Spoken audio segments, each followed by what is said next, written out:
All right, so let's go ahead and get started. So we got the Garmin 530 trainer right here. This was downloaded on the Garmin website. Just do a Google search for Garmin 500W 400/400W trainer, and you'll get the software that takes about 190 megabytes to download, and it's kind of old software, so it'll work on pretty much anything Windows XP or higher. So you got that going for you.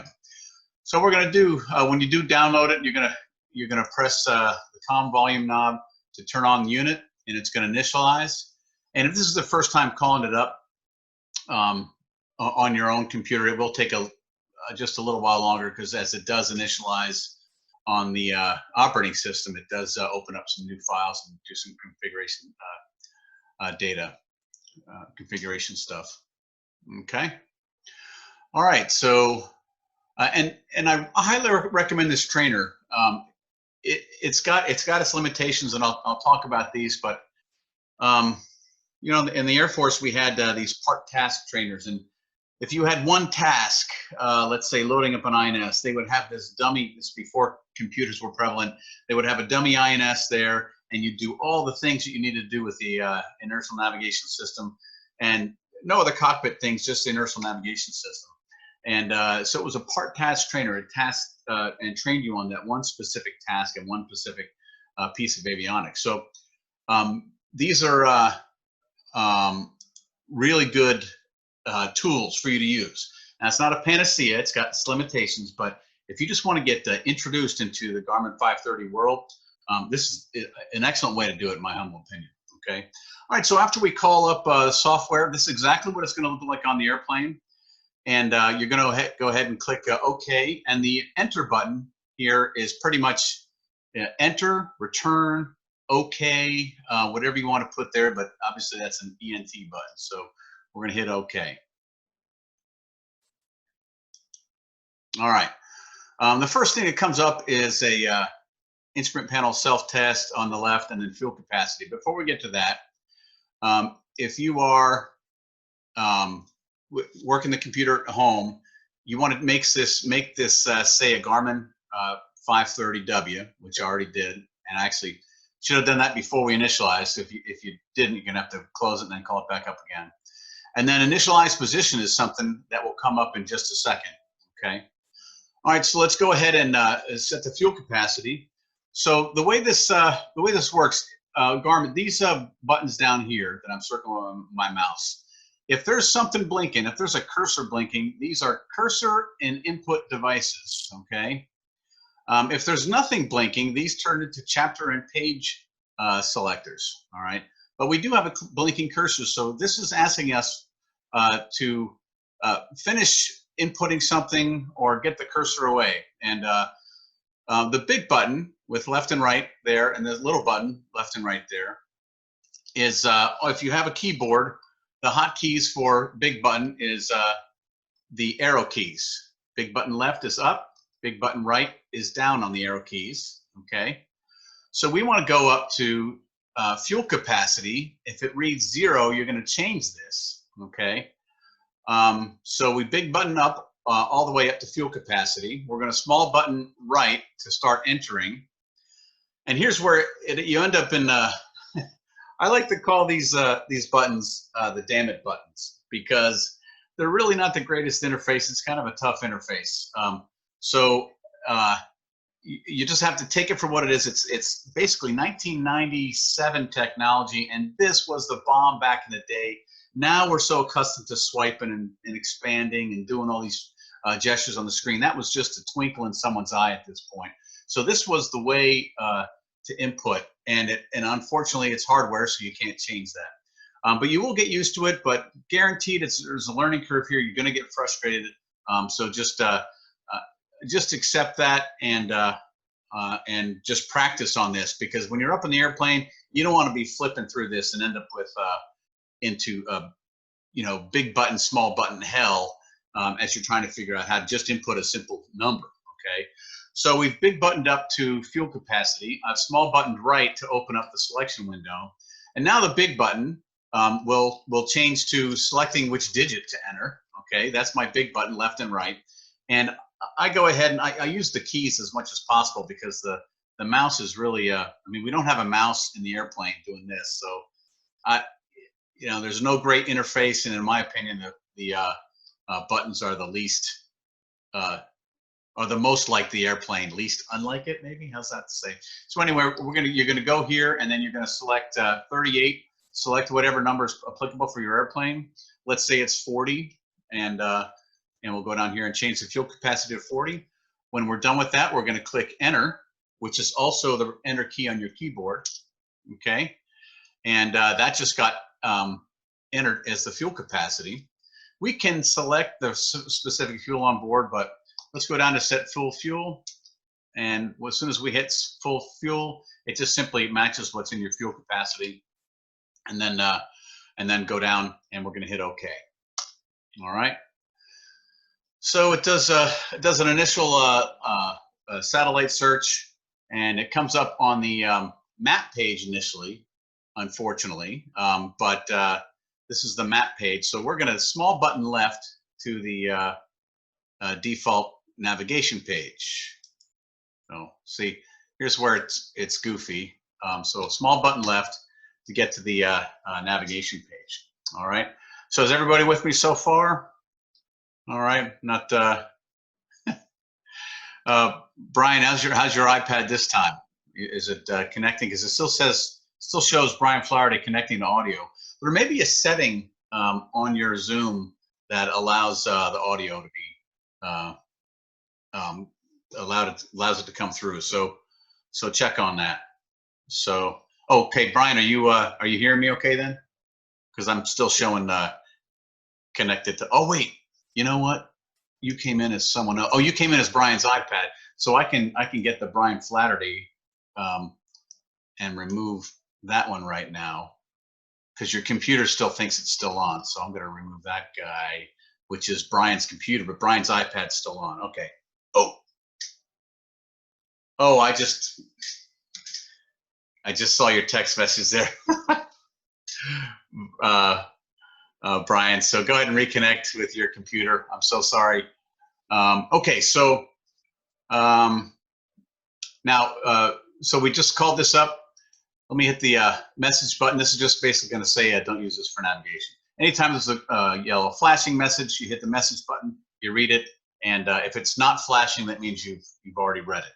Okay, the left-hand side of the Garmin is just like you're used to with your previous navigation systems. Okay, we've got big button, small button to select megahertz and kilohertz. Okay, so let's say we wanted to go ahead and type in Monroe's ASOS there, 135.775, or is it 3375? Whatever, 135.775. And we're just going to flip-flop that up, okay? And we know that 22.7 is the frequency at Monroe, so we'll set that up here. We listen to the ASOS, we're good. Now we're back to Unicom. To get this window down on this to the VLOC side, you just press here to go COM or VOR. You press this button, and now we've got the window down here, and we can dial up Charlotte VOR. So we'll dial up the Charlotte VOR 115.0 and then flip-flop to that. Okay. There is squelch on this. The radio does have squelch. It's push for squelch. Okay. If you want to unsquelch everything, if you got a weak signal. And this one, if you push to get an ID. Now it turns out that the Garmin does auto-tune and auto-identify, and then also gives you a radial and a distance from that VOR, okay?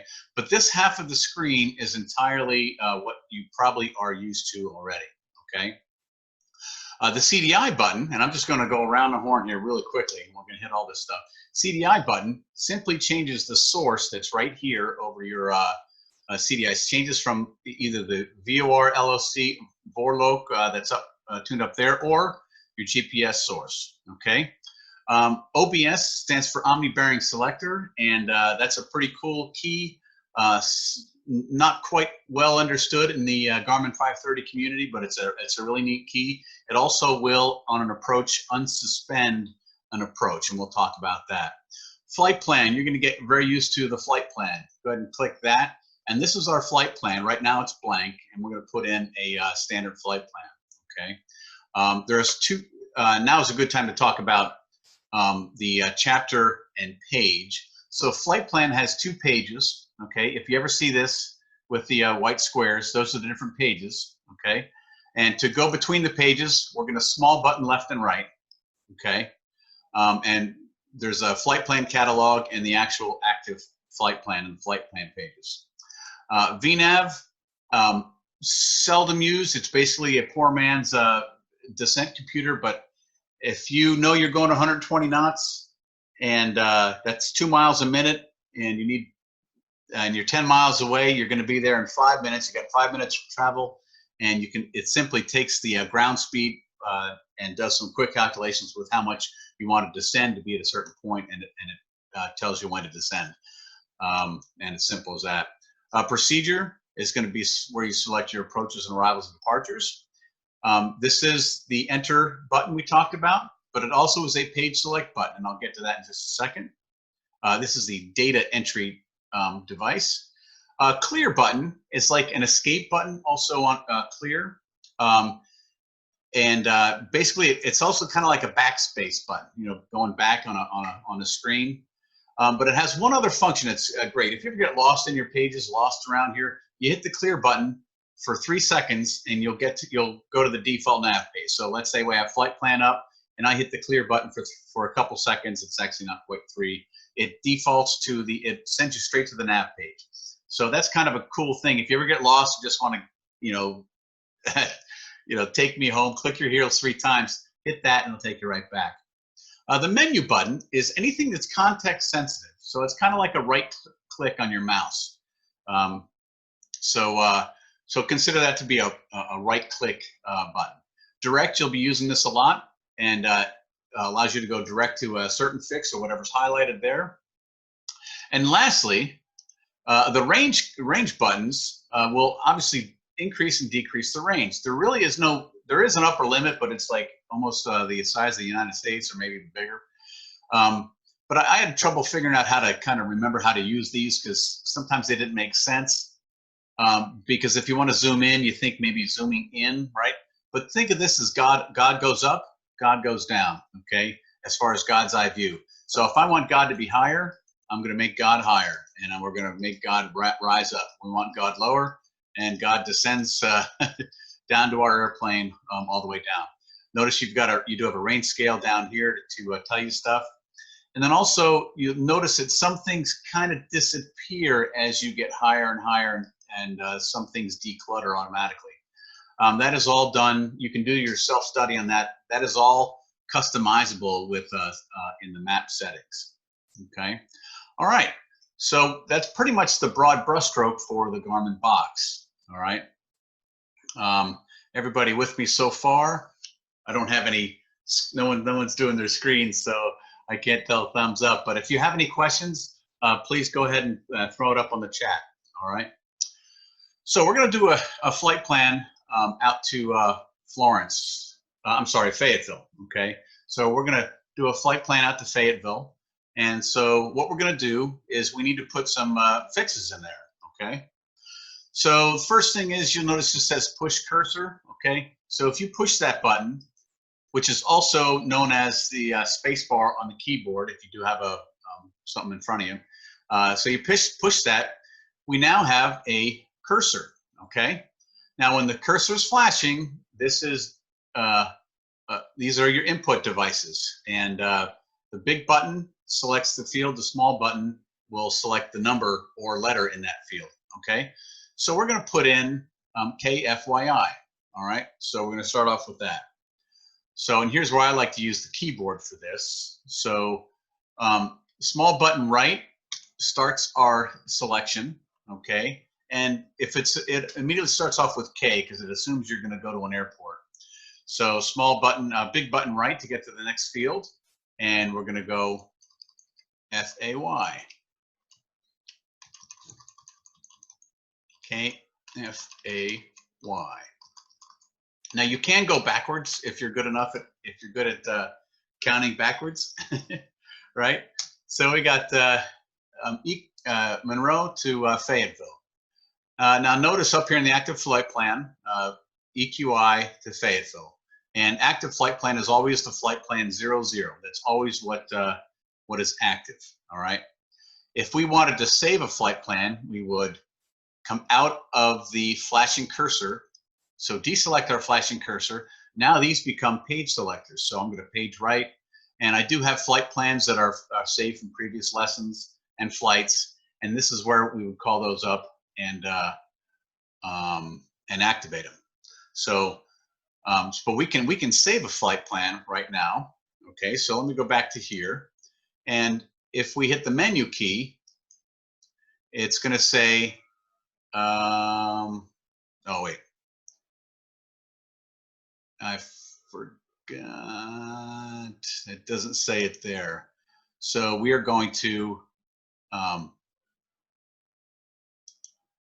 right cursor, okay, and here, oh, you know, it could be because there's simply nothing in that flight plan. Just a, let's see here. I'm missing something. I hit the menu button again. All right. All right, I'll have to come back to that because I thought you'd just be able to hit the menu button and save it. And save it from even here. Copy, okay, yeah, and that's part of the mnemonics where the Garmin doesn't use the right word. Today's vernacular is save, right? This is copy flight plan, and so it copies it into memory, all right, into one of those slots. So we did copy flight plan, enter copy flight plan. The first open flight plan is 03, and I'm going to say yes, copy flight plan to 03. Now it copied it to 03, but we're still on the active flight plan. If you go to, small button right, sure enough, memory point 3 has KEQI to Fayetteville. So let's say I did have a flight plan from before to Grand Strand. We would push to highlight, get the cursor blinking. You would use big button to select which flight plan you want, and then the context menu. And we could say activate flight plan and hit enter. And now notice we're back at the active flight plan page, the left page there of the flight plans, 00. All I did was pull this out of memory and copy this into the active flight plan. Didn't change what was in the memory location, 1. Anyway, so this is the flight plan to down to Grand Strand. But I don't want that one really, so I'm going to get to this page. I'm going to highlight the Fayetteville like we just did, and oops, sorry, big button, and enter. This is to look at it if you want. If you hit enter here, it basically lets you look at it, and you can edit it right here. But notice if you edit it, it's just a flight plan 3 that you're editing. It's not the active one. So sure enough, let me hit the menu button, activate flight plan, enter. So now I'm back to 00 flight plan. We're in the first page of the active flight plan. 00 is the active, Monroe to Fayetteville, and that's what we just worked on. Okay. So basically, I called up a flight plan. I saved this one, called up a different one, and then recalled the one I just saved. Okay. So excellent. I'm going to go to right now. We're going to be doing a departure to Lils, and I'll show you how to do the departure in a second. But right now, Lils is the intersection, so LILLS, and we're going to do Victor 296 to Rafo, Lori, and then to Fayetteville.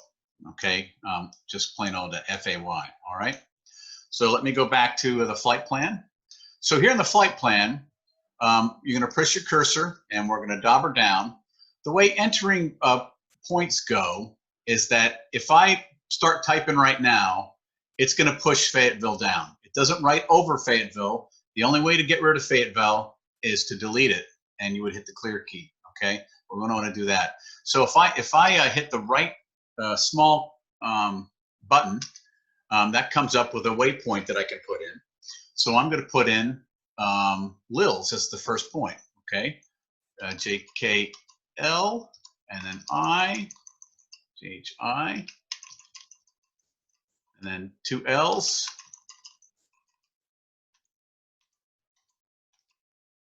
JKL, and then S.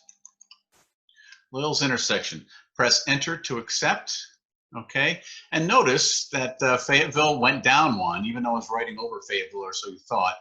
Lil's popped up there.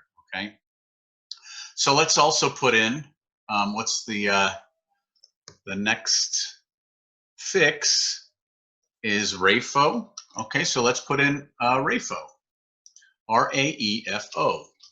All right, KRAEFO,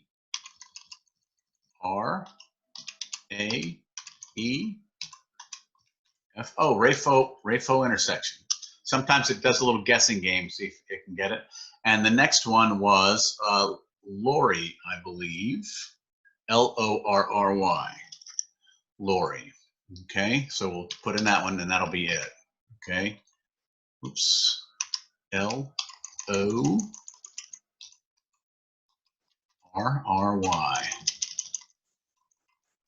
And so, yeah, on the new Garmin's, it's got a typing interface, so you'll be able to go type, type, type. You know, and unfortunately, this is the way it is. So I highly recommend, if you do have a flight plan that you need to load up, you can do some of it in the air if there's a lot of droning around, but it takes some intense concentration to do this and fly unless you have an autopilot. So we're going to accept that. Okay. And then we could, instead of KFYI, the actual Victor 296 ends at Fayetteville. So we'll just put in FAY, EFGAY. Notice I can go backwards, like back around the horn. There's Fayetteville. Press enter to accept. Okay. So let me go ahead and save this flight plan. So we're going to hit the menu button, copy flight plan, and I should be able to go and select 3, but it's not letting me do that. Okay. What you'd have to do is delete the number 3 flight plan and then copy that again, or edit the number 3 flight plan. It won't let you overwrite a flight plan. Don't ask me why, it doesn't make any sense. So we're going to copy this one to 4, okay? And we could also change the name up there. So we're going to copy it to 4, dauber down, copy to flight plan 4, yes, okay? All right, notice I just copied it. If we go over here, whoops, clear, and clear again. If we go, oh, that's why, see, I got a blinking cursor. It wants me to put in input devices, and this will get you. So we have to push to stop the cursor from blinking. Now these turn into page selectors, and we'll go to the second page of the flight plan chapter. And sure enough, number 4 is KEQY at KFAY. We can change that. We can change that name if you want, but I'll let you play around with that on your own time. Okay. All right. So the flight plan is filed, and we call. We file it with Charlotte Approach, and Charlotte says, okay, you're cleared. And here's where you have to accept the Garmin database is 2007 database. So just accept that. Some of the departures are not what is currently acceptable at Charlotte. The current acceptable departure for us, and the only one out of Monroe for a piston and a light, is the Knights 2 departure, Lil's transition, okay? But you call up departure and they say, yeah, you're cleared as filed, except fly the Knights 2 departure, Lil's transition, climb, maintain 3,000 feet, expect 3,000 feet 10 minutes later, or whatever, squawk and blah, blah, blah, and departure frequencies, blah, blah, blah.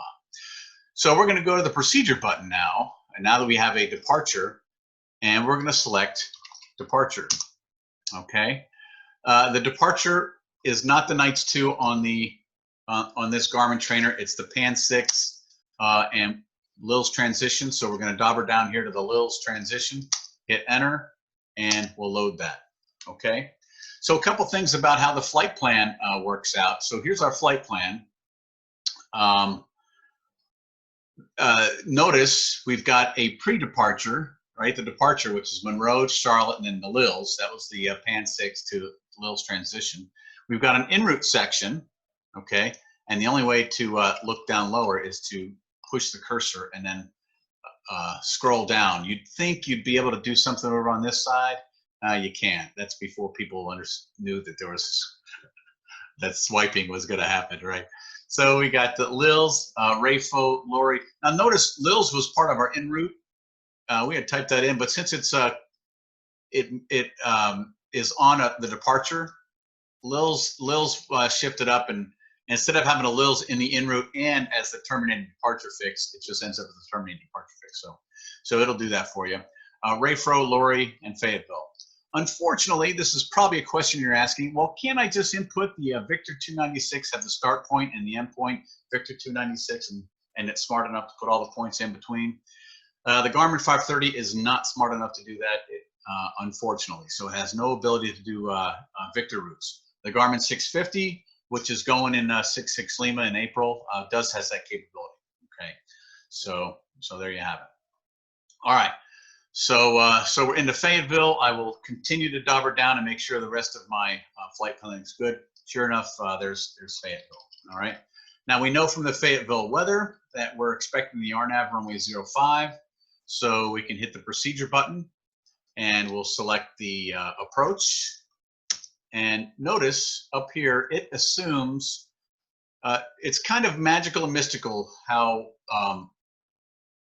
it assumes which airport you want to use, okay, for the approach, which does end up causing trouble on flight plans like training flights where you're going to Pageland, then you're going to Jars, then you're going to Lancaster, then you're going to Rock Hill, and you have all these different airports, and I'll talk about that in a little while. But right now, the default airport that comes up is the last airport that it sees. Okay. So the last airport it sees on the flight plan is Fayetteville Airport. So that's what it's going to have. And so as the default landing field. So we're going to dauber down to the RNAV 04, winds are out of the northeast. And we'll just say the ULOP, for lack of anything better. Sure enough, that's one of those kind of 90 off fixes. So we're going to load it, not activate it. Loading will simply load it. Activate loads it, plus sends you direct to the initial fix. And we don't want that. That's too far away right now, okay? So we're just gonna load that.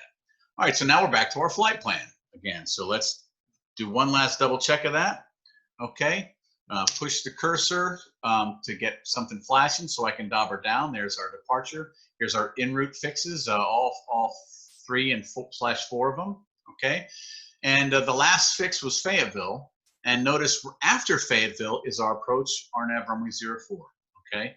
And that's it, to include the hold, the missed approach, and the hold, okay? So we can, anything here is deletable, okay? So let's say you know you're not gonna actually go all the way to Fayetteville and you wanna delete it. Well, you just highlight that fix, hit delete, and remove waypoint, and you say yes. And voila, it's deleted, okay?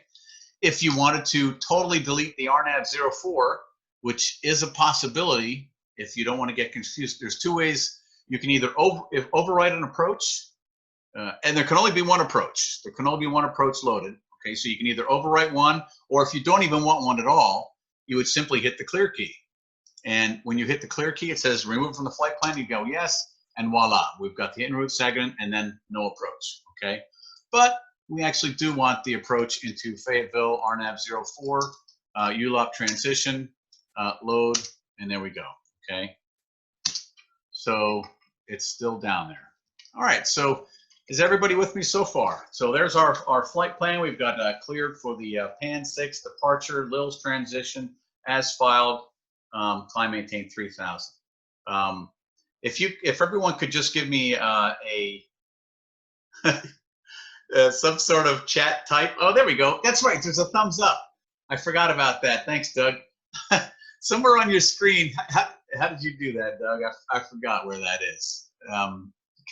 My daughter had told me about that, and yeah, geez, I don't know where it's at. I guess.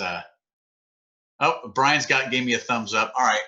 Well, guess who I'm gonna have to ask my daughter where the thumbs up comes from. Because I don't think the host gets one, to be honest with you. I wish manage participants, stop video, mute. more. Yeah. Oh wait, here's my 3 dots. Pin video, spotlight video. Yeah, I don't know. So it's in the more menu for the small screen, Doug, or the let's see, cause chat invite stop recording show news. No, I think. Oh, there we go. Gunter gave me a thumbs up. You guys are finding it cool. Yeah, I don't have a thumbs up on my little screen there, and I think it's because I'm the host. So, all right. Anyway, thanks to you guys for teaching me that stuff. I think it's pretty cool. I got a thumbs up. Like, all right, so I am talking to somebody, so it's not. I'm not just talking to myself in the computer. So, okay, so let me take a look at this message here, and the message is going to say set course to 310. All right. So here's one of the issues. We are not really going to fly to Charlotte. We're going to do some sort of vector to get to Lils, okay? And the way we do that, so right now the active leg, if we go out of the flight plan mode, and here we are in the default nav page, the first page here. And actually, this is probably a good time to do my little page, chapter and page aside, is there's 4 different chapters. There's a nav chapter, waypoint chapter, aux chapter, and nearest chapter. And that's done by moving the big button left. You move if there's nothing blinking, use the big button left to change the chapters, okay? And once you're in a chapter, you change the page with the small button, okay? So the small button is changed with is used to change the page. The big button is used to change the chapter. All right. So here we are in the default nav page, and notice the active leg is Monroe to Charlotte. All right. We all know that ain't going to happen, right? But that's how the departure is written: Monroe, Charlotte, Charlotte, Lils. So we're going to activate, and let me make God rise up a little bit here so we can see almost all of this. We're going to activate the Charlotte to Lils leg. So let's go to the F plan, the flight plan, and we're going to hit our cursor and go down to Lils, highlight that, and there's a bunch of ways to skin this cat. We basically want to, this purple line is the active leg. We want to make it read Charlotte to Lils. So guess what? Context sensitive menu is one way. We're going to hit the context sensitive menu, hit activate leg when it's already flashing. Okay, hit enter. It confirms that Charlotte to Lils, yes. And voila, Charlotte to Lils is now purple and all is right with the world, okay?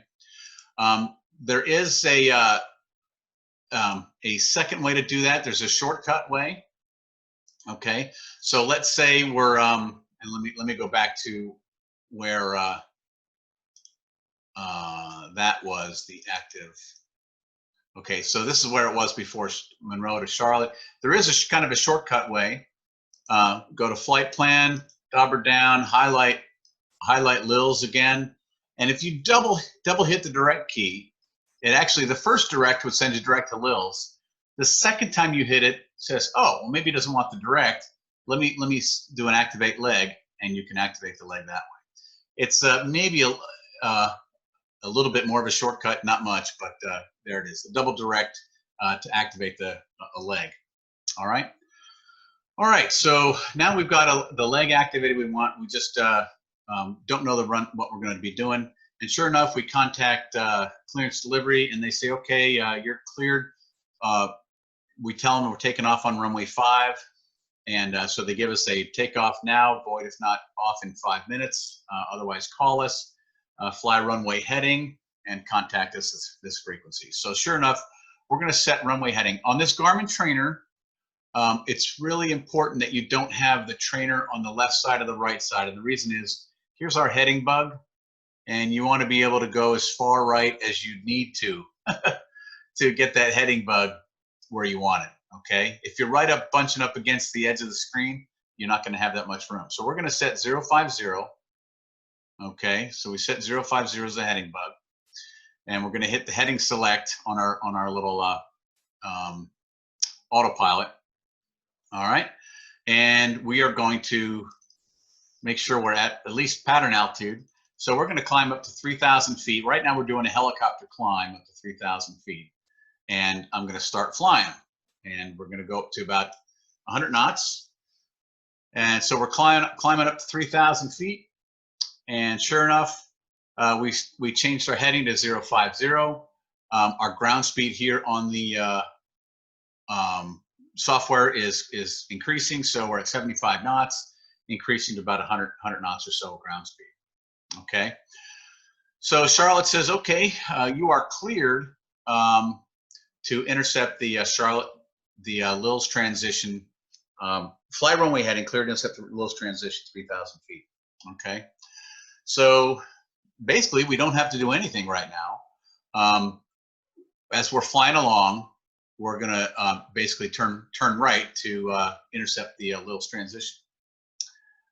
This says my internet connection is unstable. If anyone starts losing me, let me know. I might have to kick the kids off their game.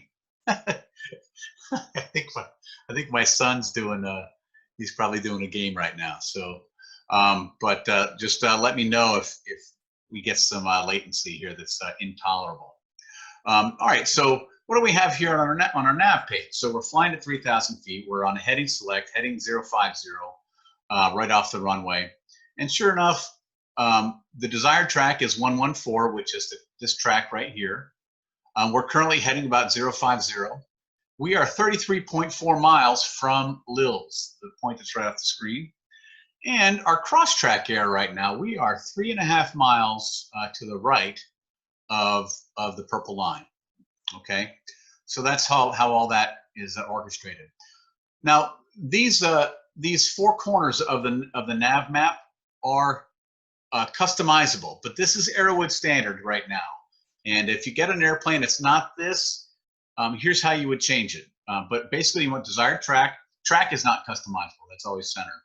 But desired track, distance from the waypoint, our ground speed for calculating times and descents is really important to have.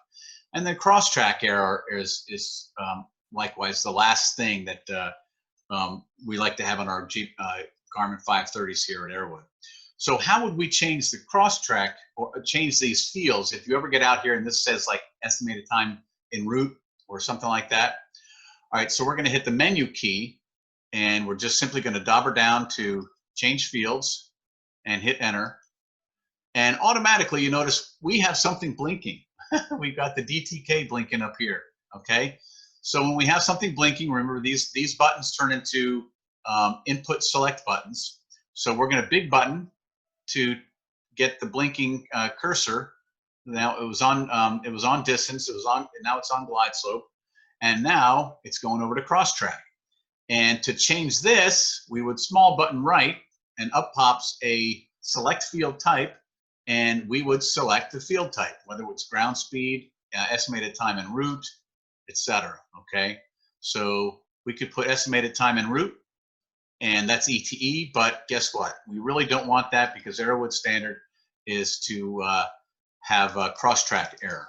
All right, so let me go back and put cross-track error in there. But I have been out a couple airplanes, and this is estimated time en route. Some people like that instead, and they don't change it back. So, all right, so now we still have a blinking cursor.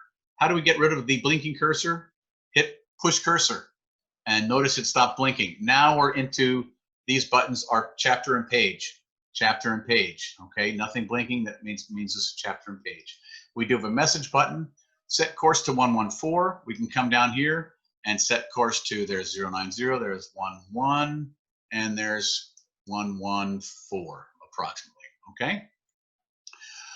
So I did that. We could change our heading right now to that. We can also tell the autopilot to go to nav, and that's kind of a pretty cool thing with the autopilot right now. So, all right. So we're heading inbound to Lils. So let's say that center says, you know what? We need you to go direct Huston right now instead of Lils, Huston, then Lils to avoid some weather. Okay. Well, that's excellent. So how are we going to do that? Huston's not on our flight plan. If it was, we could highlight it and hit direct. So what we're going to do now is just hit direct, and Lils comes up, but we're going to have to type in Huston. Or actually, even better would be to put Huston in front of Lils here. And actually, so I'm glad I thought of that part, right? But so we're going to go to Lils, and we're going to input Huston. Wrong direction. HUSTN, and this is just really just to show you that it can be done. HLMNOPQRSTU, and then S T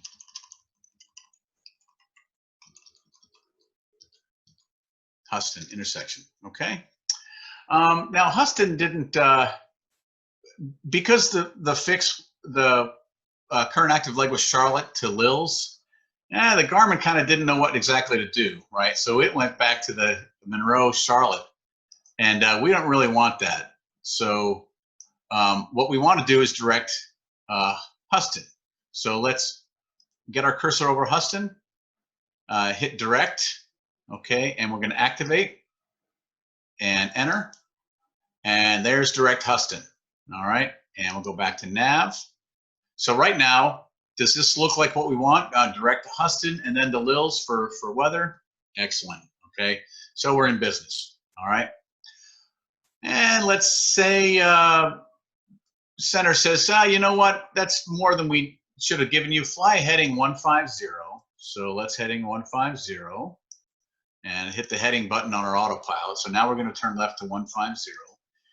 And departure says, and interestingly enough, 296 is, Huston is on 296, right?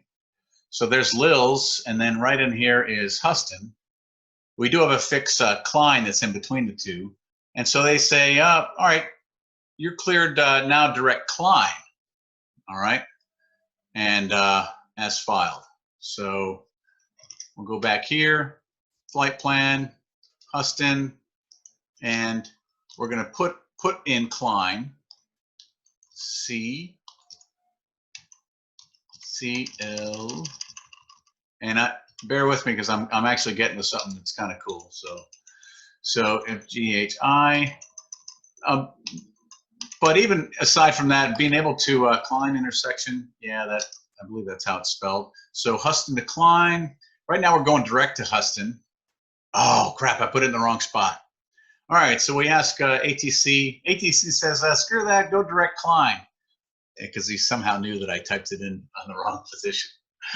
So sure enough, let me go back to the map here. So there's Klein, Huston, Klein, Lils, and they say, go direct to Klein, and then as filed. So let's do that. Flight plan, we're going to delete Huston, okay? Come down here, hit the clear button, delete Huston, yes. Okay, and we're going to go direct Klein. So let me double up to Klein, direct, and direct again. And we don't want that leg, so come to think of it, we just want direct to Klein intersection. Activate, double click on the activate, and sure enough, there's our direct Klein with the nav button. Now we're going direct Klein. So there was a little bit of introduction on going to a different fix, changing that, deleting something, getting a new fix in there, and being ready if they say, you know what, direct Klein, Victor 296. You're like, Victor 296, I don't even know where that is. Really behooves you to have the map out, but no one uses paper anymore. But you know, we're all pretty much iPad people these days. So let's get your iPad out and make it work. And with the Garmin 530, you got to know those different points in there. And sure enough, if you look at Klein, basically these are not perfectly in line. Okay, at Klein, it's a little bit of a turn. So, and I'm trying to figure it out. Let's see here. Yeah. Don't know why, but because both of those are referenced off of Fayetteville, but it does look like there's a little bit of a turn. But it could very well be that some of these fixes are not straight lines, right? All right. So let's say ATC says, you know what, we need you to fly the 090 course inbound decline. Okay, you're like, holy crap, 090 inbound decline, it's not even a VOR. It's so easy with the Garmin 530 to do this, okay? So just hit the direct button again, and there's actually a few ways to skin this cat, and I'm gonna hit the magical OBS button is gonna be the next thing that I'm gonna mention to you. So Klein, instead of going direct to Klein, if we dauber down here to the course and small button right, and now small button left to go 090, and then we got to go to the ones digit, so big button to the right, and now make that read a 0. So 090, hit enter, and then activate, and voila, magically we've got a 090 course inbound decline. Okay, and since we're in nav autopilot, it's sending us over there, which may not be what ATC wants. Usually there's give you some sort of vector and then intercept when you're allowed to intercept when you're established on it. But this autopilot's stupid. It doesn't hold the heading until we intercept. It just goes straight and does its own little course interception trigonometry there. So in any event, we're heading to climb with the 090 inbound course. All right, so let's say you wanted something a little more, let's say the 100 inbound course. If you hit the OBS button, and what the OBS button does is turn whatever the current fix is, the to fix. It turns the to fix, and I'm going to go heading here so we're not going all over the place. So at least we're heading 050 is fine, or 150 is fine. So the OBS button turns that fix that we're going to climb into its own little VOR. And so the OBS button is pressed, OBS is selected, and notice what happens to our screen when we change the CDI. It is perfectly matching what we want. So we can dial up the exact radial inbound in the same manner that we just did with the direct button. Do you see that? So here's the cool thing is, let's say we did want, ATC didn't want wanted the 090, they wanted the 100 inbound.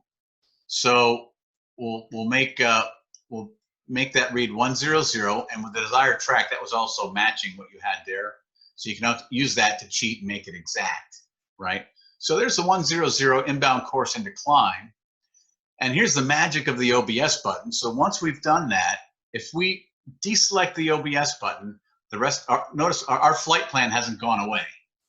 Our flight plan still has us going direct climb and lils and stuff like that. It's not, but as long as this OBS button is depressed, you just have the to fix there and the purple line and white line. But if we deselect the OBS button, that 100 inbound course decline remains, and we get the rest of our flight plan, climb, lils, and on. Okay, so it's pretty cool, the OBS button. And if you can imagine, the OBS button can be used to hold over a fix. So let's say Klein was a holding fix, and they said, you know what, hold over Klein on that 100 inbound course decline, right-hand turns 4-mile legs. Okay, no problem. So we're going to hit that OBS button again. And the cool thing about the OBS button is that it never sequences. If we had just plain old flight plan, as we cross Klein, it would sequence to lils and sequence to Rayfro and on. But with that OBS button selected, not only can we select the inbound course, but it does not advance. It essentially goes into a suspend mode. Okay, and so if we are told to hold right-hand turns, we just leave this selected. Okay, and then all of our data is off of Klein, to include the amount of cross-track that you might have or might need. All right, and sure enough, with a 100 inbound holding course, well, the outbound holding course is going to be a 280, easy peasy. And also, just FYI, these desired track and track are shadows across the ground. It's basically It doesn't account for the wind. It just knows where your GPS position is, right? So if your track, doesn't matter, so the nose might need to be 10 degrees left or right of that, whatever, for wind correction. But if your track is reading 280, you've done the exact wind correction to make that work out for the outbound holding leg, okay? All right, so thumbs up if you all are getting the OBS button and holding. I'm not gonna hold it, Klein, but you can do that on your own with practice. It's the OBS button is really cool. And especially if you need to hold at some obscure point, this is the biggest thing, is it's not going to eat up something, right? If it's not going to eat up Klein and go to Lils and you're like, oh crap, you know, now I've got Lils. Interestingly enough, if it does eat it up by mistake, you are not you're not dead in the water. Garmin is cool in that you can always go back. If you notice, every little part of our flight plan is still there, to include the departure airport, okay? So if we passed Klein, and let's say we're all the way to Rayfro, we could actually go back to Klein by highlighting Klein and hitting the direct button and go back there. So believe it or not, in the airlines, when a waypoint gets eaten up, it's gobbled, and that's both in the Airbus and the Boeing. They gobble it up, but Garmin doesn't. Garmin leaves it in there and just goes to the next one. And there's cool things about that, because I mean, if you need to go back to something, it's still there. You haven't lost anything, right? All right, so off we go into the wild blue yonder. We're in nav, heading inbound to Klein, and everything's right with the world. I'm going to speed things up right now. Notice this down here says terminal. This will remain saying terminal up until 36 miles from the departure field or 36 miles from the arrival field inbound. And really all that is it gives you a terminal is a 1 mile deflection either side, of course, with the CDI. But as soon as it goes to the en route phase, it turns into a 2 mile CDI deflection. Now GPS corridors are, the way the GPS handles the corridors and the CDI deflection is different than actual VOR. So your GPS corridor stays 1 mile or 2 miles either side of center line, at least on the CDI deflection. The entire route from top to bottom, it stays 2 miles either side of center line. Whereas that's not necessarily true with the VOR. You know, the VOR, the degrees angle out, right? So the further you are from the VOR, the more the degree displacement is with the 60-to-1 rule. So, so if you're really close to a VOR, 1 degree doesn't mean that much, but far away, 1 degree means a lot. Okay, so but the GPS tolerance on either side of center line in the en route phase, which is a corridor, which is 2 miles either side of center line, regardless of how far away you are from the VOR, because it doesn't really matter. There is no real VOR that's emitting any energy. You're just flying there. Now that's not true with, there is one approach that does kind of narrow things down, and that's the LPV, localized performance with vertical guidance. The LPV approach does narrow down just like a localizer would and become more sensitive. And that's actually a programmatic decision that they made when they did GPS approaches. Because they wanted to be more sensitive and they wanted to behave just like an ILS since everyone's used to it.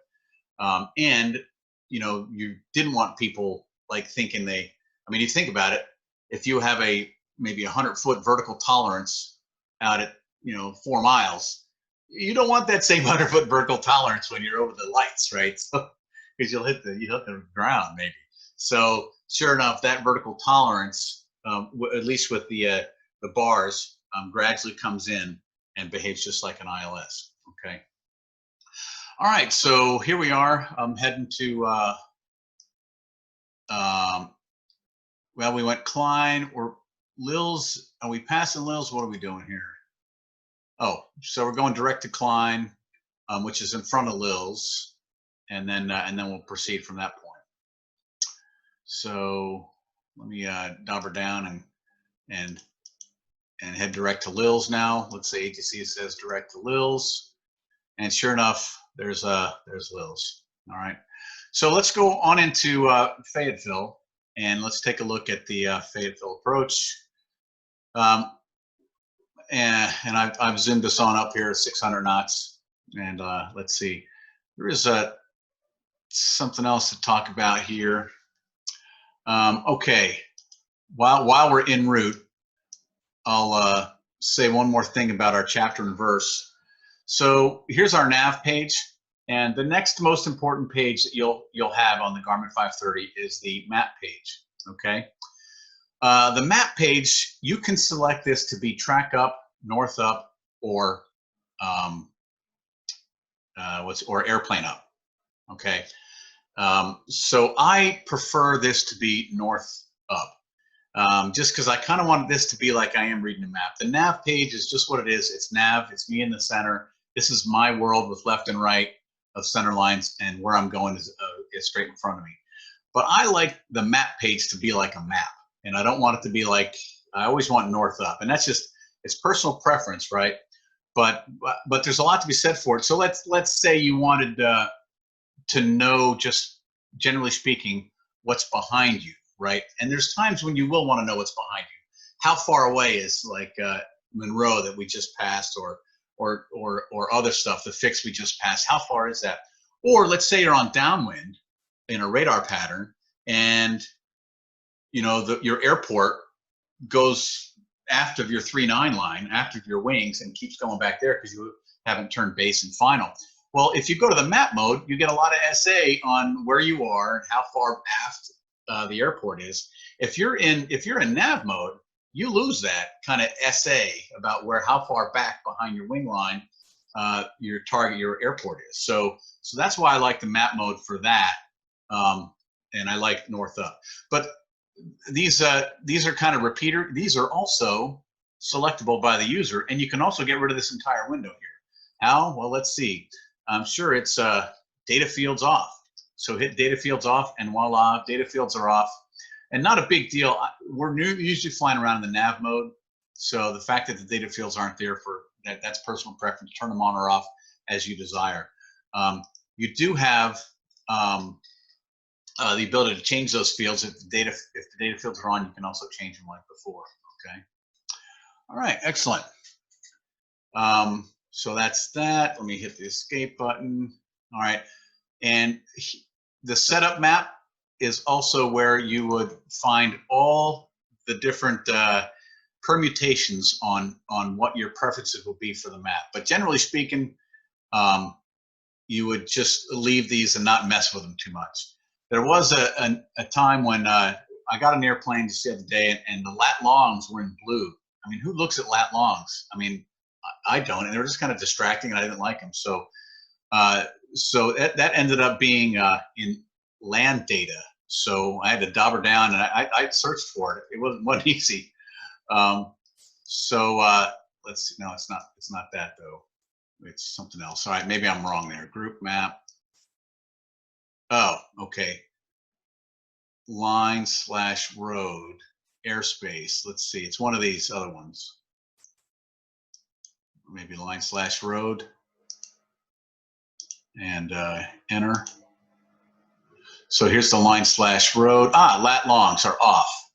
And so you would go down and you could turn them on, or come on at a 500-foot scale, or whatever scale you want them to show up. Maybe you want them to show up at a 500-mile scale. So we hit enter, and sure enough, we hit push cursor again. If we got it up to a 500-mile scale, in theory, above that, the lat longs should show up, and they're not. I don't know why. All right, but that's what you're doing there.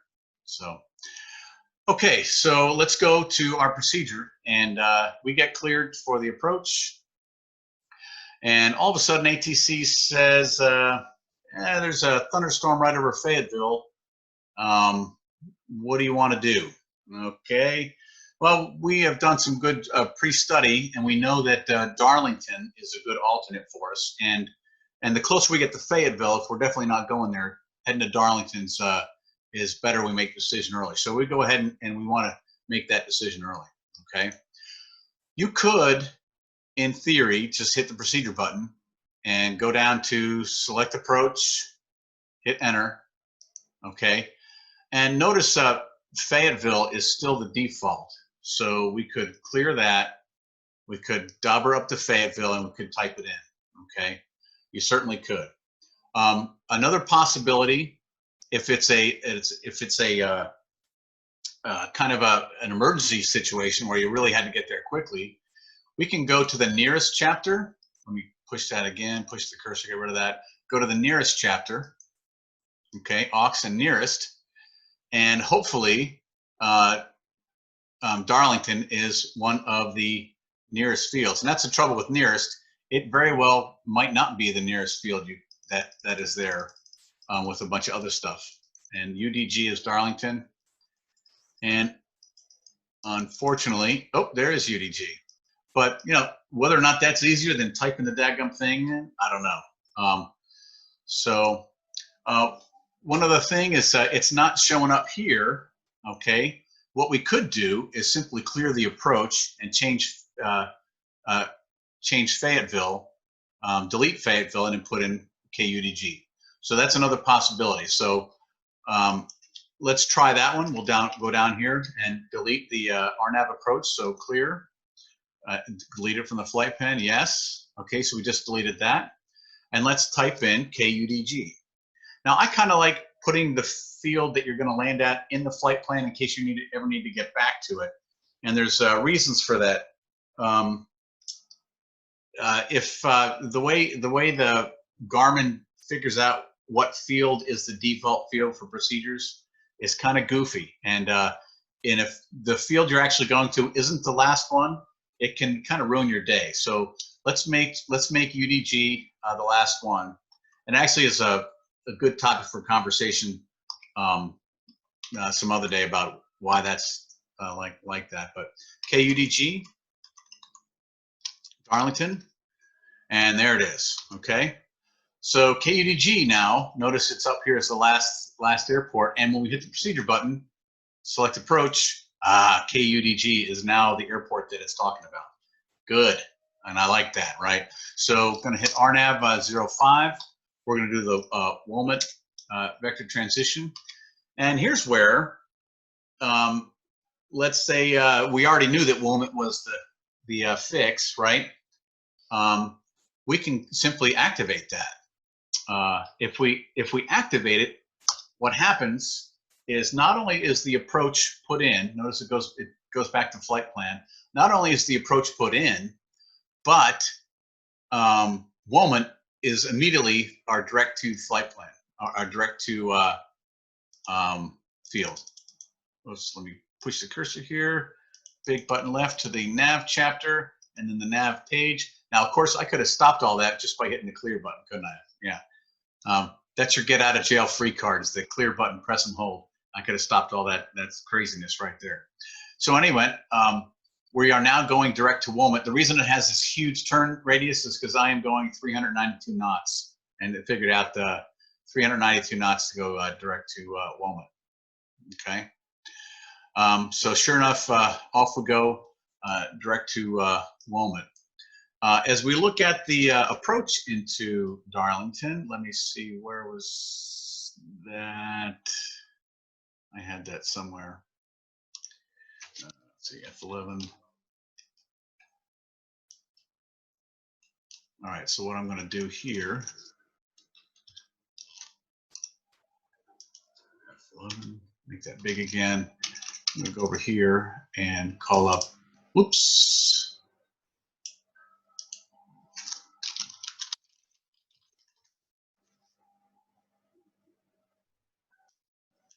And call up KUDG. Obviously, you'd have this in your iPad, and I can't have stuff on my computer and then show you the iPad screen right at the same time. So just bear with me here.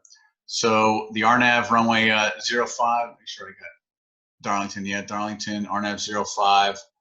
Let me put that in a new tab over here. And here's our Darlington approach. Okay, so we're inbound to WOMAT, Darlington. Warner is a feeder fix. We could, in fact, go to Warner if we wanted to. And I'll leave that for you to do some other time. But as we look at this approach, 050 inbound course, 5,500 foot runway elevation, touchdown zones 189, the airport elevation is 192.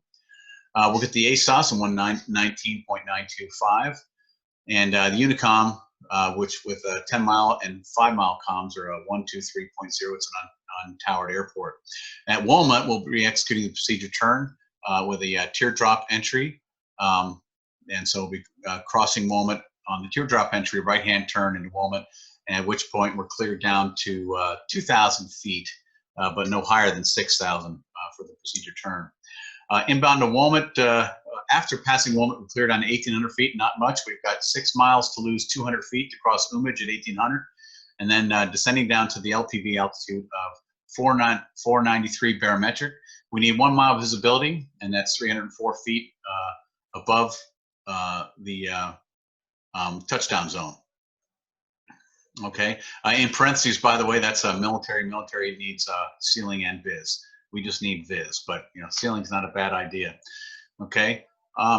So we're going to be landing, configuring 2 miles prior to hold 90 miles an hour or 75 knots, and then holding that all the way in. When we finally break out, we're going to slow down the rest of the way with 30 flaps and slow down to approach speed.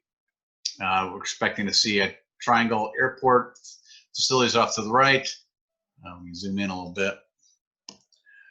Facilities off to the right, rotating beacon, etc. And we'll turn off on the first turnoff by the FBO. In the event of a missed approach, we'll go around, carb heat in, flaps at 20, positive rate gear up if we had gear. And this is climb to 2,000 feet direct to PIDC on track at 097 at Dungey and hold. Okay, and contact ATC after that. So there's our missed approach. Okay, so this all is I'd be happy to, in fact, I think my next session, if you guys are amenable, is basically doing a couple of these local area LPVs and approaches and just talking about them and having questions about X, Y, and Z. And I might not know all the answers, but I'll definitely will pipe on it if I do and look it up if I don't. So, all right, so let's go back to our Garmin here, and we're still inbound to Wilmot. We are 36 miles away from Wilmot, and unfortunately, I can't go any faster. And we are going to pass PIDC and Dungey. So as we're inbound to Wilmot, does anyone have any questions? Something that wasn't clear with previous discussions? Nothing? Okay, let me see. Let me get the, oh, my chat room wasn't, okay. Whoops. I made the chat room huge. Don't want that. Okay, excellent. So notice Charlotte VOR, we get the radial and distance off of that. Let me see, what's the, Florence is a nearby VOR. We can take the nearest, go to the nearest. If you don't have your iPad with you, okay, the nearest button has the nearest airport, nearest intersection, nearest NDB. Like, what the heck is that? Nearest VOR. Oh, wow, Florence. That's right there. Now, if there's an NDB, if there's a VOR or something, and you hit enter, it's going to give you some information there, right? But what you can do is go down to the frequency, and you can, if you select that, if you hit enter, that puts it, if you notice that 115.2, put it in the standby window right there, rather than putting it in yourself. Okay, not that that would be tough, but it does skip a step down there. And also the same thing. So let's say, let me hit the cursor and go back. Okay, sure enough, with the big button, if you don't hit enter, the big button to the right goes through each fix and the frequency. So we could put in Chesterfield, and if that frequency is highlighted and I hit enter, Chesterfield, notice, went into the standby window, and we can switch between Chesterfield and Florence. Okay. All right. So let me go back to. All right. I didn't do that. Clear button. Save me. Okay. Well, we're still 16 miles away, but in the same manner, if we do the nearest, all the way to the right, nearest airport. Okay. Nearest flight sergeant, nearest airspace. Nearest airport was the first one, right? Notice these also have frequencies, right? So if you, for some reason, did not have your iPad or just busted, there are the frequencies are all right here. And you push your cursor, highlight UDG, and dauber down, and sure enough, the Unicom right there is 123.0. Hit enter. It went into the standby window, and now we're up to the top. Okay, so that's kind of cool about the whole nearest thing. And anytime there's a fix or anything like that, like for instance, if 6J7, I have no idea what that is, but if I hit direct right now, it assumes that whatever was highlighted, it wants me to, that I'm going to want to go there, right? So so that's pretty cool. Let me clear that so we don't actually go direct to 6J7, and push the cursor button to get rid of that. And let's go clear and hold back to the nav page. And here's where I'm going to slow down to our procedure turn speed of 104 knots. Okay, so gradually we're slowing down. Notice, in case you were wondering, the Garmin 530 is smart enough to have the turn radiuses, okay, the turn radii, match the speed of the airplane. Okay, so obviously at 600 knots, all this stuff is huge, but at 104 knots, it's not. So this will eventually catch up to itself, right? Notice this white part's getting smaller and smaller. Our teardrop entry is getting smaller and smaller. That's because we're going slower and slower. You know, no one really should be flying around at 600 knots. I don't advise that, you know, especially in 5.5 Echo. You know, gets a little hot in there with the total air temperature, you know. But so here we are, 4 miles away from Woman. Okay. Now with a procedure turn, this notice the Garmin 530 can only build hold patterns that it knows about. So if it's a procedure turn, it knows the holding pattern. If it's a missed approach holding pattern, it knows that one also, right? So it only knows the holding patterns that have been pre-built. You cannot build a holding pattern other than that kind of jerry-rigged holding pattern with the OBS button, okay, which is still very accurate, okay, but you just got to do some of the math yourself, all right? But realize you can't build your own holding pattern. The Garmin 650 does have that capability, though. So so you'll see that in the Garmin 650, which is pretty cool. All right. So we're coming in now. This I don't want to belabor the procedure turn point, right? But let's say I don't know, you feel like you really got to get down. You're about to pee on yourself or something, and you don't want to do this whole procedure turn. You ask ATC, hey, can I turn west and then turn back into Woman? So ATC says, yeah, sure, why not? Okay. I mean, everyone here could see that this is the track it's going to follow. That's 5 minutes of me just watching that thing go around. So I'm gonna try to show you here that we don't really have to fly this procedure turn. We do have to kind of get set up for it, though, right? But let's say we go out to west here, and then I do a left-hand turn. We can actually delete the hold from Woman, which, interestingly enough, all we have to do is delete the hold, is hit clear and remove the holding pattern. Yes, hit enter. Okay, so now Woman to Umaj is the active leg. Let me go back to the nav page. Oh wait, I can't see anything. That's where the map page will let you see, my young Padawan. The map page will let you see the God's eye view of what we just did. And sure enough, now it's quite clear to me. It's all quite clear to me now that Umaj is behind me. I'm going to have to do a left 270 to get lined up direct to Woman. Okay, so that's where the map page really pays off. And like I said, you know, north up is my preference because it is like a map, right? We always put our maps north up. All right, so let me do a left-hand turn, get us started going left, and then we'll proceed direct Wilmot. Once again, we could have any of the fixes. So let's say the 050 inbound course to Wilmot. How would we do that? Well, sure enough, hit the flight plan, Wilmot direct down to 050. There is the other way to do that, right? And that is 050, activate, enter, and there's Wilmot with the 050. Remember, we also had the OBS button. That was a possibility. All right. So here we are inbound to Wilmot. We're going to do this entire LPV from Wilmot. All right. And this is one of the few LPVs that is actually did a bunch of practice on all these different approaches right here.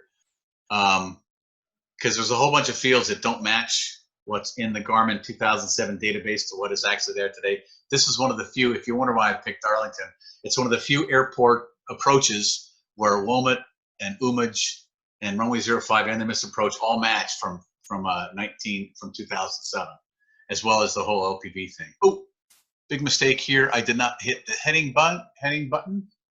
Okay. Oh, there's the lat longs. Oh, maybe they go away at 500 feet instead of the pier. All right. We'll have to get those away later. Not something we should do in the terminal environment, of course, is be distracted by lat longs. Okay. All right. So in the nav phase, next track 051. So I'm going to go ahead and put in 051. This really doesn't matter too much. I mean, it's not affecting anything. It's just for SA to have that read 051 helps your situational awareness. Okay. So notice we just went out of the terminal environment to LPV.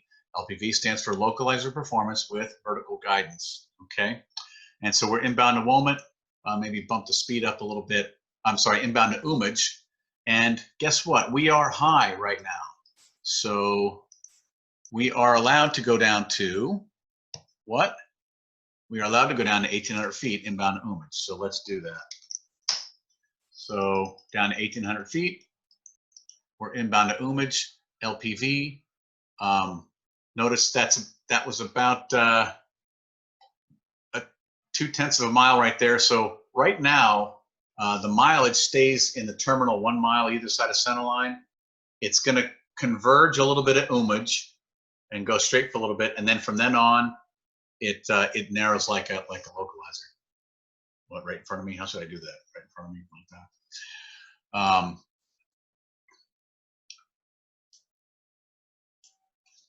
Notice we do have our glide slope here. It's not. It is a vertical guidance is probably the more technical term, but it is a glide path, glide slope indicator, and that will eventually start working its way on down.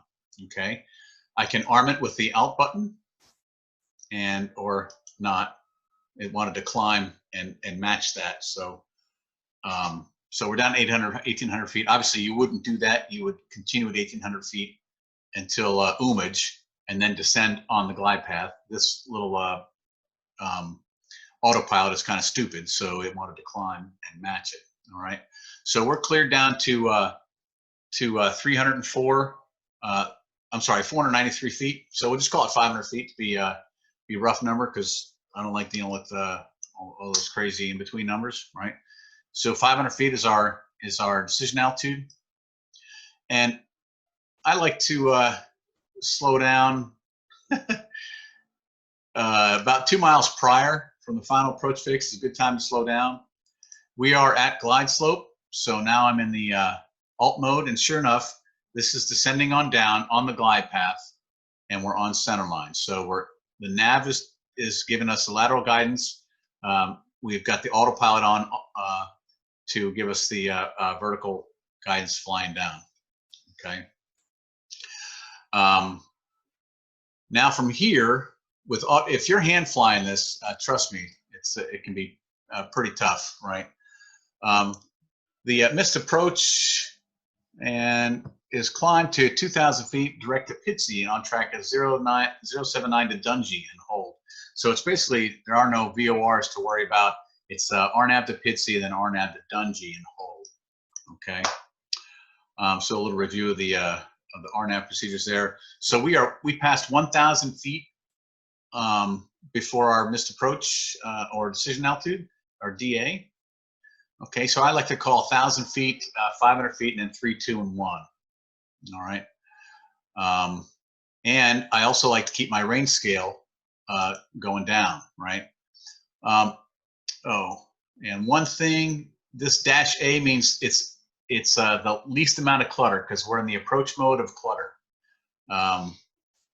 Let's see, we are about 600 feet. Yeah, 600 feet. So the 500-foot call is coming up. So the -1, -2, -3 levels of clutter are simply done in the map mode by hitting, or the nav mode by hitting the clear button. And even in the map mode, hit the clear button, you'll change the amount of clutter if you're getting too much clutter. Right now, the approach mode is everything else except the runway and the purple line. Okay, there's 500 feet to go. Okay, so we're looking for a 876, and then 500 be the go around. So there's 8.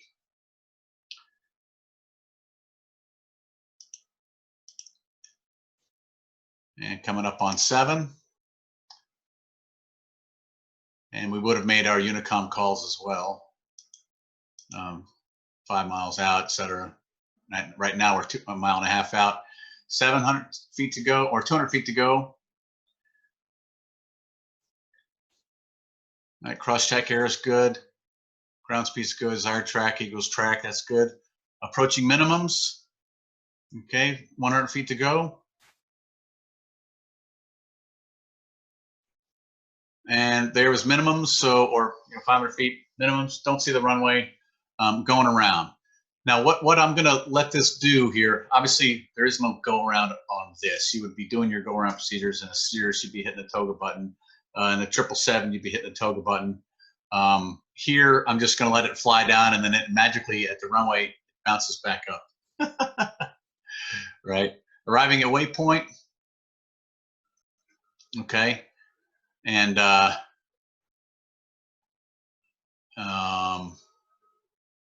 7, 6, 5, 4, 3. Still don't see anything.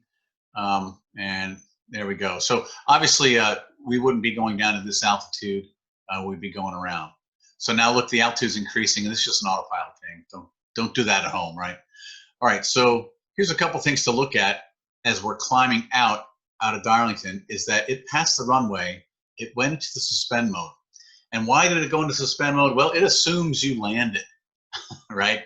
It makes that assumption that you land, because 99 times out of 100 you're going to land out of these things, right? So it went into suspend mode. So right now it is simply flying a track off of that runway, okay?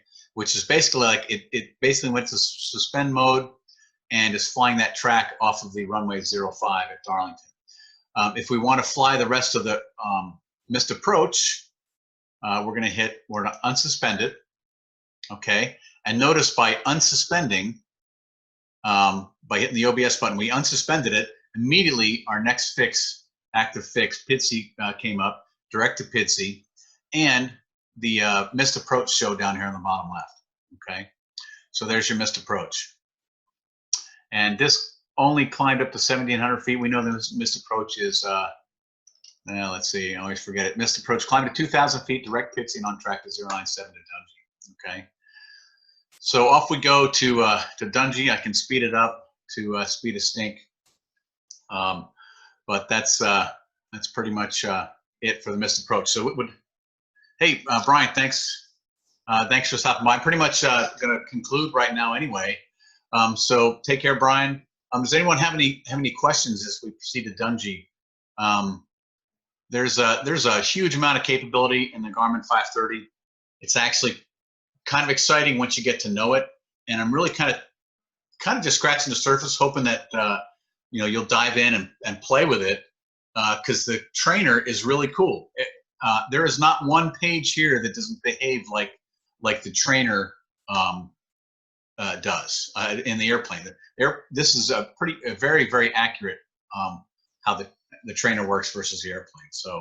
So if you can work stuff here and get yourself familiar with diving in with this, it's going to increase a bunch of things. Plus, you're really going to be more safe knowing how these things work. Because just imagine yourself not knowing it, right? And you kind of dive in and you're trying to fiddle with these buttons and you get confused.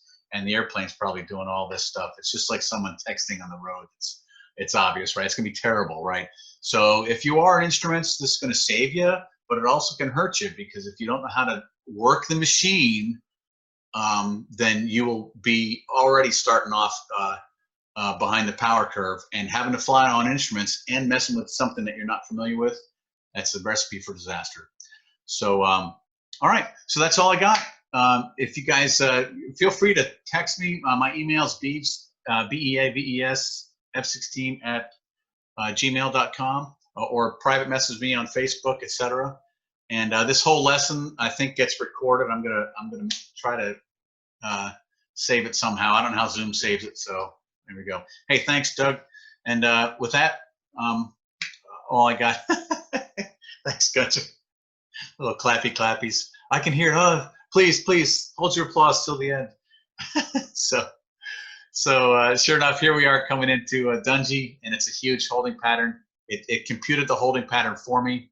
I'm slowing down right now, but it computed the holding pattern for me, and I would stay at Dungy. And actually, this is going to go into a suspend mode again as soon as we cross Dungy, and let's see if it does. And why would it go into a suspend mode over the holding fix? Well, clearly it doesn't know what to do next. And if it's a holding fix, missed approach holding fix, it suspends because it thinks you're going to just stay there and figure out what to do next. Okay. As opposed to the procedure turn, it knows a procedure turn. It knows not to suspend that going outbound, because you're going to fly the one turn and holding and come inbound. Okay. So let's see. Sure enough, there you go into suspend mode, and there you stay until you're run out of gas and float and land at Darlington Motor Speedway. All right, that's all I got, fellas. Thanks for joining me, and keep me posted if you have any ideas for what to talk about next. I'm thinking maybe one of these LPV approaches in the local Charlotte area, or like a practice instrument, maybe mock check ride or something, run through that.